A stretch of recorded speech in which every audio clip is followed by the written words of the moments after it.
Hi hello welcome to 24/7 news TV. ఈ రోజు మనతో పాటు బీజేపీ లీడర్ రవీందర్ గారు ఉన్నారు. నమస్తే సార్. సార్ బాగున్నారా? సార్ ఇప్పుడు చెప్పండి, చిరంజీవి గారి వ్యాఖ్యలు ఇప్పుడు వైరల్ అవుతున్నాయి. అంటే ఇప్పుడు కూటమి ప్రభుత్వం ఉన్నప్పుడు రాజ్యసభ నుంచి ఏదో ఒక సీట్ ఇస్తామని చెప్పారు. అది చిరంజీవి గారేమో రాజకీయాలకి గుడ్ బై చెప్పేస్తానంటున్నారు. మరి దీన్ని ఎట్లా చూడాలి? అందరికీ నమస్కారం. అయితే చిరంజీవి గారు అంటే అందరికీ అభిమానమే. నేను కూడా చిరంజీవి గారి అభిమానే చిన్నప్పటి నుంచి. అయితే ఇక్కడ చిరంజీవి గారికి రాజ్యసభ ఇస్తున్నామని ఎక్కడ కూడా కూటమి ప్రభుత్వం చెప్పలేదు. ఏదన్నా వార్తలు వచ్చి ఉండొచ్చు. సో ఆయన కూడా మొదటి నుంచి మేము రాజకీయాలకు దూరంగా ఉంటున్నా అని ప్రతిసారి చెప్పిండు. ఆయన బదులు ఆయన తమ్ముడు గారైన పవన్ కళ్యాణ్ గారు, జనసేన అధ్యక్షుడు, మా ఎన్డీఏలో ఒక one of the member Pawan Kalyan, Janasena కాబట్టి ఆయన చేస్తారు రాజకీయాలు, నేను చెయ్యనని ఫస్ట్ నుంచి మాట్లాడుతున్నాడు. సో కాకపోతే ఈ మధ్యలో ఒక 5 years టైంలో మోదీ గారు వచ్చినప్పుడు ఆయనకి మంచి గౌరవం ఇవ్వడం, ఇలాంటివి చూసి ఏమనుకున్నారంటే చిరంజీవి గారికి రాజ్యసభ వస్తుంది, రాష్ట్రపతి వస్తుంది, ఉపరాష్ట్రపతి వస్తారు అని ఒక ఊహాగానాలు ఉండే. వాస్తవం చెప్పాలంటే మేబీ వాస్తవం చెప్పాలంటే చిరంజీవి గారు కాంగ్రెస్ పార్టీలో ఉండే, ఇప్పుడు కూడా ఉన్నారేమో తెలియదు. మోదీ గారు ఎలాంటి వ్యక్తి అంటే సనాతన ధర్మం, వసుదైక కుటుంబం, విశ్వగురువు, భారతదేశాన్ని విశ్వగురువుగా మార్చాలి అంటే భారతదేశంలో ఉన్న ప్రతి వ్యక్తి, ప్రదేశం, ప్రతి భాష, ప్రతి కులము, ప్రతి మతం అన్నీ కూడా సమానంగా చూస్తూ మన భారతదేశాన్ని ఒక వసుదైక కుటుంబంగా మార్చి విశ్వగురువుగా మార్చాలంటే ఖచ్చితంగా అందరినీ గౌరవించాలనే ఒక దృక్పథంతో ఉన్న ఒక విశ్వనాయకుడు మన మోడీ గారు. అలాంటి సమయంలో మా చిరంజీవి గారు చూస్తే ఒక లెజెండ్, తెలుగు రాష్ట్రాల్లో పెద్ద లెజెండ్. ఆయనకున్న అభిమానులు ఎవరు లేరు. ఆయనకు పద్మభూషణ్ వచ్చింది, గిన్నిస్ బుక్ రికార్డ్ హోల్డరు, ఆయన మంత్రిగా చేశారు. ఖచ్చితంగా ఇలాంటి వ్యక్తి మళ్ళీ చిరంజీవి గారు కొంచెం మృదు స్వభావి, అంటే సేవా గుణం ఉన్న వ్యక్తి, blood bank and high bank లాంటి ఒక సేవా గుణాలు ఒక 30 సంవత్సరాల నుంచి చేస్తున్న వ్యక్తి.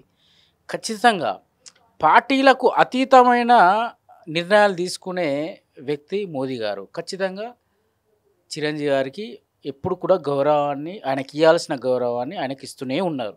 అంతేగాని ఇది ఒక కూటమిలో చేరిండు అనేది కాదు, ఊహాగానం మాత్రమే.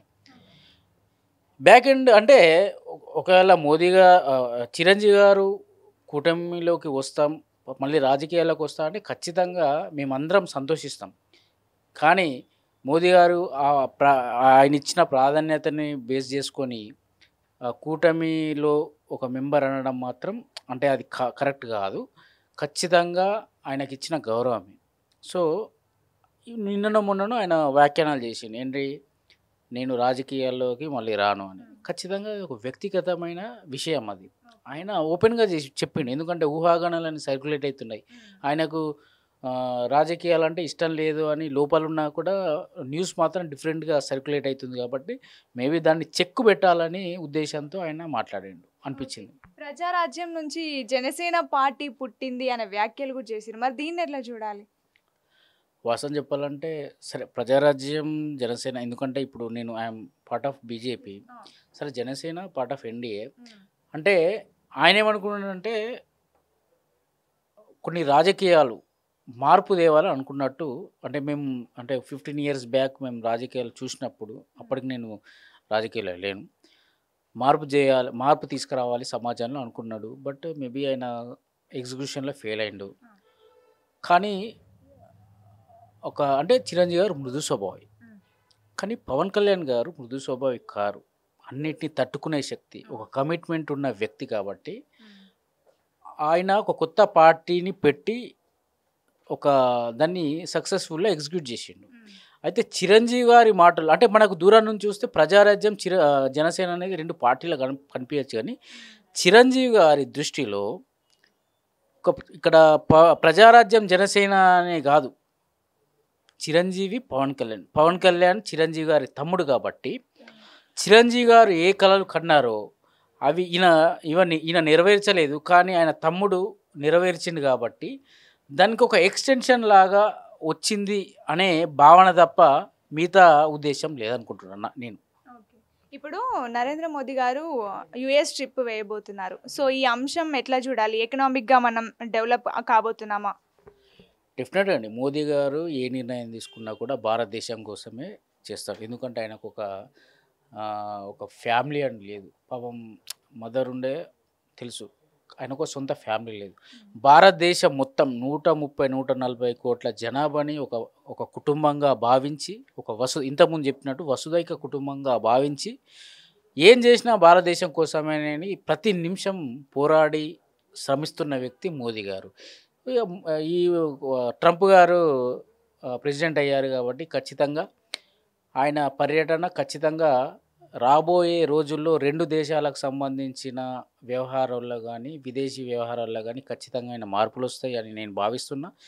అండ్ అక్కడ ఉన్న మన భారతీయుల్లో కూడా చాలామంది ఒక భరోసా ఇవ్వడానికి, ఎందుకంటే ఇలా ఆర్థిక మాంద్యం వచ్చింది ప్రపంచం మొత్తం. జనరల్గా ఏంటంటే ఆర్థిక మాంద్యం ఎక్కడి నుంచి మొదలవుతుంది అంటే అమెరికా నుంచి మొదలవుతుంది. ఎందుకంటే మెయిన్ ఒక కోర్ కాబట్టి అక్కడనే ప్రాబ్లమ్స్ ఉన్నాయి కాబట్టి ఆర్థిక మాంద్యం వచ్చింది. ఈ క్రమంలో వాళ్ళు ఏం చేస్తారు అంటే కొన్ని జాబులు తీయడం మొదలుపెట్టారు. వాళ్ళ లోకల్ వాళ్ళకి ఇవ్వాలి జాబ్స్ అని. ఆ క్రమంలో మన భారతదేశం నుంచి ఎక్కువ మంది ఉంటారు కాబట్టి కొన్ని సంఘటనలు జరిగినాయి. అంతే మాత్రం ఓన్లీ ఆర్థిక మాంద్యం వల్ల వచ్చిన స్థితి తప్ప ఏదో అమెరికాకు భారతదేశం అంటే ద్వేషం అని కాదు. వాస్తవం చెప్పాలంటే ఇప్పుడు మోదీ గారి పర్యటన ఖచ్చితంగా 2 దేశాలకి ఈ 2 దేశాల మధ్య ఉన్న స్నేహబంధం ఇంకా ఒక శాశ్వత బంధంగా మార్చడానికి ప్రయత్నాలు చేస్తాడని నమ్మకం ఉంది. అక్కడ ఉన్న భారతీయుల్లో కూడా చాలా మంచి ఒక భరోసా వస్తుందని కోరుకుంటున్నాను. Okay sir, thank you so much. ఎందుకంటే ఆయనకు ఒక ఫ్యామిలీ అని లేదు. పాపం మదర్ ఉండే తెలుసు, ఆయనకు సొంత ఫ్యామిలీ లేదు. భారతదేశం మొత్తం 130-140 కోట్ల జనాభాని ఒక కుటుంబంగా భావించి ఇంతకుముందు చెప్పినట్టు వసుదైక కుటుంబంగా భావించి ఏం చేసినా భారతదేశం కోసమేనని ప్రతి నిమిషం పోరాడి శ్రమిస్తున్న వ్యక్తి మోదీ గారు. ఈ ట్రంప్ గారు ప్రెసిడెంట్ అయ్యారు కాబట్టి ఖచ్చితంగా ఆయన పర్యటన ఖచ్చితంగా రాబోయే రోజుల్లో 2 దేశాలకు సంబంధించిన వ్యవహారాల్లో కానీ విదేశీ వ్యవహారాల్లో కానీ ఖచ్చితంగా ఆయన మార్పులు వస్తాయి అని నేను భావిస్తున్నా. అండ్ అక్కడ ఉన్న మన భారతీయుల్లో కూడా చాలామంది ఒక భరోసా ఇవ్వడానికి, ఎందుకంటే ఇలా ఆర్థిక మాంద్యం వచ్చింది ప్రపంచం మొత్తం.